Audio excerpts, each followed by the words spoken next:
On rêve tout de 10 à 15 ans, en gros. En gros. Et puis on passe le restant de sa vie à essayer de réaliser une partie des rêves qu'on a eus entre 10 et 15 ans. Je crois qu'à 15 ans, ça y est, c'est fini. Enfin,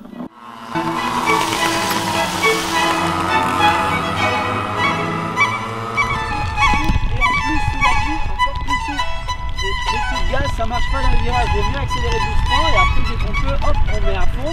Je veux voir bouger un peu plus tes fesses pour ceux qui ne bougent pas assez, c'est-à-dire Camille, Jimmy et ta souplesse.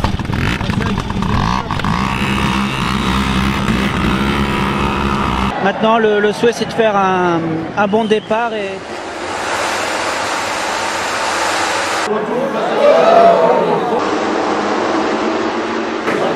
Oh putain! Œil en tête!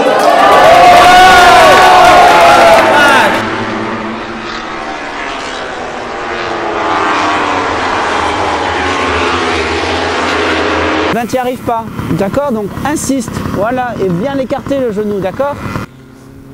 Allez, les bouge, tac. Voilà!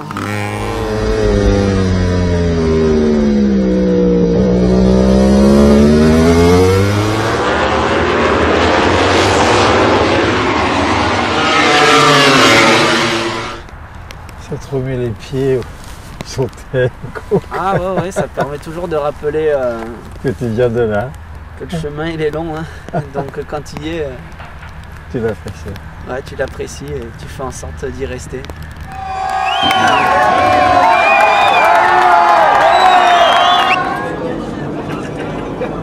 Avec la gorge.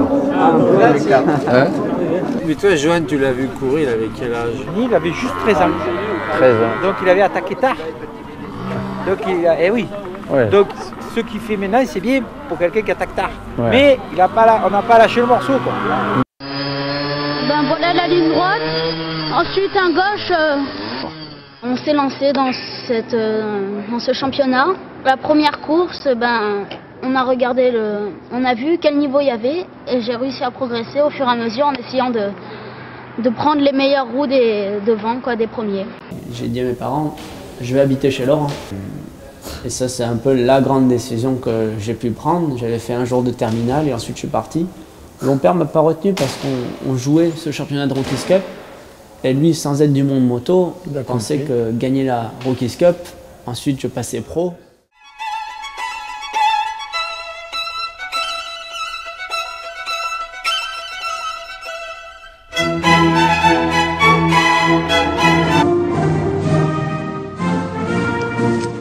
Tout est paradoxal, hein, parce qu'il ne faut pas cacher qu'il a mis 4 ans à gagner un Moto 2.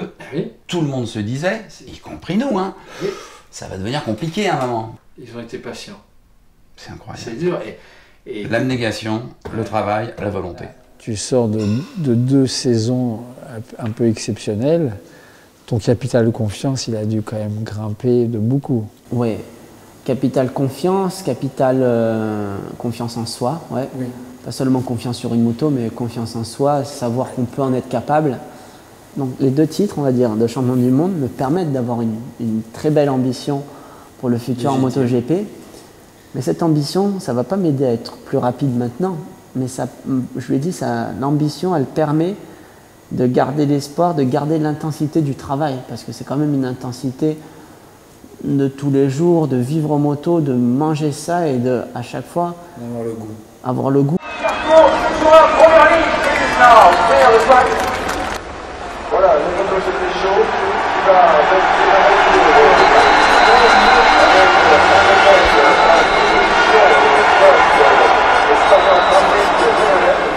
À travers notre exemple, la French Generation, tout ça, il a vendu l'idée, la passion d'abord. Ces mecs-là, ils avaient la passion. Il y a la passion et puis le travail et le fait que c'est dur. Ça veut dire qu'un Johan et un Laurent, ils n'ont jamais été dans la facilité. Ils se sont toujours imposés un chemin qui était le leur, qui savait dur, mais en lequel ils croyaient et qui leur permettait de faire un avantage par rapport aux autres. Ils sont intègres parce qu'ils ont été admiratifs de ce qu'ont fait les Américains à une époque. Ils se sont dit, mais les Espagnols aujourd'hui, pourquoi ils trustent tout? Il n'y a pas de raison. Quand je suis arrivé au pied du Ventoux, et là je me suis mis à la tête des pros. Mère qui disait quand j'ai mal, les autres ils ont mal. J'ai fait à peu près la même réflexion en 2015 à Barcelone. Mais plus dans... J'étais bien tout le week-end, plus fort que les autres. Et j'attaque la course, et je me fais bousculer dans le premier virage, donc je me retrouve dans le paquet. Et dès que tu es dans le paquet, tu es des fois un peu plus agressif, tu sais. Et je me mets à patiner. Et je me suis dit, mais... Et ça, c'est parce que j'avais pu dominer un peu les essais. Je me suis dit, mais attends, si moi je patine, alors que j'étais mieux que tous les autres, ben les autres aussi patinent. Ça m'a libéré pour la course, tu vois. Et j'ai pu remonter et gagner dans le dernier tour. Mais c'était top, quoi.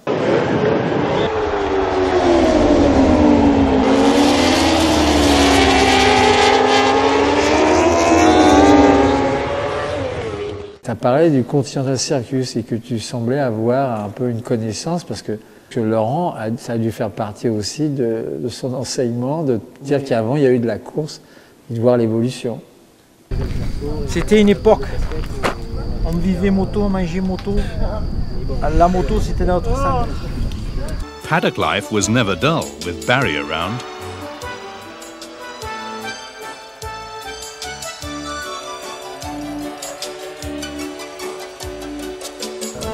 À faire commencer jeune, il y a une période qui sera difficile à gérer. Oui, que vous n'aviez pas à gérer parce que vous commenciez tard. Donc vous aviez déjà des expériences de la vie. Des jeunes hommes. Ouais, notre expérience de la vie simplement, notre contact avec les éléments, la relation avec les gens, avec le danger. La preuve, j'analysais beaucoup les performances ou les classements, les chronos, si les pistes on pouvait les comparer. Pour voir vraiment si, avant ils étaient meilleurs que maintenant. Attention au départ.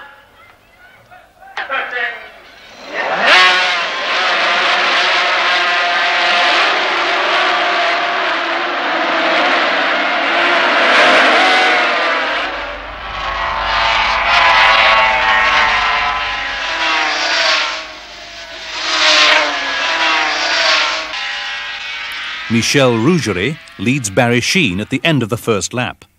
Ça m'a à la fois donc permis d'analyser oui ou non ils étaient meilleurs, ou ils prenaient plus de risques ou moins de risques, ils avaient plus peur, moins peur, et aussi après une connaissance de qu'est-ce que c'est la moto.